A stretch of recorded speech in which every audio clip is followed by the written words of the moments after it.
حضرت پیر بابا کے سلسلے میں کہا جاتا ہے کہ ان کے دادا سید قمبر علی کو دربار مغلیہ میں اثر و رسوخ حاصل ہوا اور ان کے خاندان کو عزت و وقت سے دیکھا جاتا تھا۔ اسی وجہ سے ان کے لڑکے سید احمد ترمذی کی شادی خاندان مغلیہ کے شہزادہ تیمور کی بہن سے کر دی گئی تھی، جن سے ان کا بیٹا سید علی پیدا ہوا، جس نے بعد میں چل کر پیر بابا کے نام سے شہرت حاصل کی تھی۔ ہندوستان سے باغ نکلنے پر سید احمدی تو ہمایوں کے ساتھ رہے، لیکن ان کے لڑکے سید علی کو پیچھے چھوڑ دیا گیا تھا۔ انہیں خاندانی روایات کے مطابق تعلیم دلائی گئی تھی۔ وہ سجادہ نشینی کے لیے تمام ضروری خصوصیات سے مزین کیا گیا اور ایک عرصے تک اجمیر شریف میں قیام پذیر ہو کر روحانی منازل طے کر چکے تھے۔ ہمایوں کے رخصت ہونے کے بعد انہوں نے گجرات میں چند دن گزارے۔ غالباً اس جگہ بھی نام کی نسبت سے گجرات کو پنجاب میں سمجھ لیا گیا ہے، ورنہ میرا خیال ہے کہ ہمایوں کو سکر کا راستہ اختیار کرنے کے بعد حضرت سید علی تحصیل رستم کے موضع گجرات میں قیام پذیر ہو گئے۔ گجرات سے ہو کر خاص رستم کے ایک گاؤں علی قلی میں بھی قیام پذیر ہوئے۔ اسی جگہ یوسفزی آباد تھے۔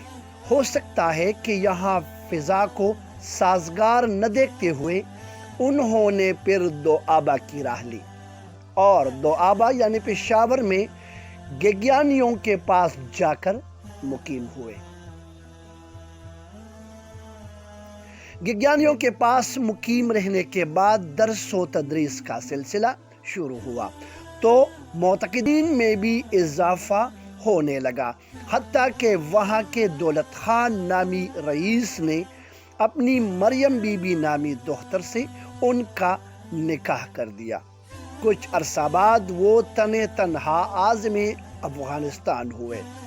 اس وقت ان کے والد اور دادا وفات پا چکے تھے۔ والدہ سے ملاقات ہوئی تو پھر آپ واپس لوٹ آئے۔ تنہا اس سفر پر جانے اور واپس لوٹ کر گیگیانیوں کے علاقے سے نکل کر بنیر میں پاچا قلی کے مقام پر قیام کی۔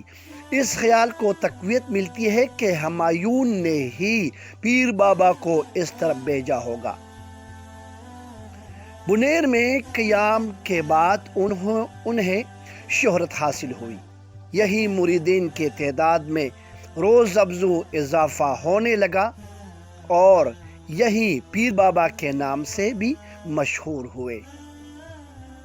لنگر جاری ہوا اور بایزید انصاری کی شرعمت سے مخالفت کی جانے لگی۔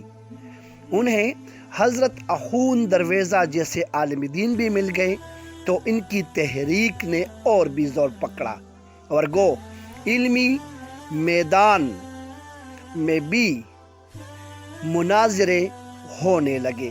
وہ کسی وقت بھی بایزید کو شکست نہ دے سکے، تاہم ان کی تعلیم و تبلیغ نے تحریک روشنائی کا علاقہ یوسفزی میں خاتمہ کر دیا اور بایزید انصاری کے لیے اس کے سوا اور کوئی چارہ نہ رہا کہ وہ نقل مکانی کرتے ہوئے افریدیوں کے پاس جا کر مقیم ہوا، جہاں تحریک ایک عرصے تک زندہ دکھائی دیتی رہی۔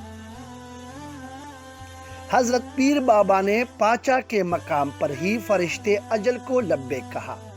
اسی جگہ ان کا مزار بنا، جس پر اس وقت تک زائرین کا تانتا بندہ رہتا ہے اور عام عقیدہ ہے کہ اس مزار پر حاضری دینے والوں میں متلاشیاں شادی کی امیدیں جلد پوری ہو جاتی ہیں۔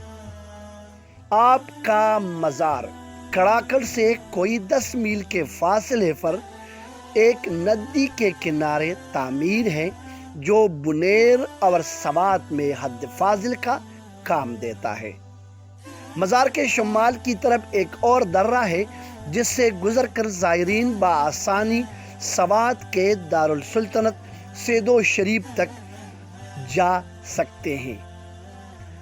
مزار محل وقوع کے لحاظ سے بہت خوبصورت ہے اور اس کی پشت پر ایلم نامی پہاڑ اور دوسرا کی پہاڑی چوٹیاں اس کی خوبصورتی میں اور بھی چار چاند لگا رہی ہے۔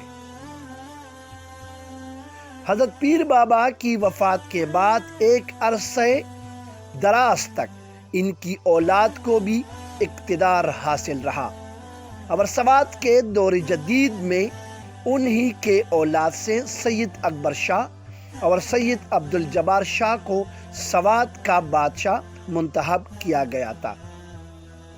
دوستو، اگر آپ کو پیر بابا علیہ رحمت کے معلومات بری ویڈیو اچھی لگی ہو تو چینل کو سبسکرائب کریں اور ساتھ لائک کا بٹن بھی دبائیں۔ شکریہ۔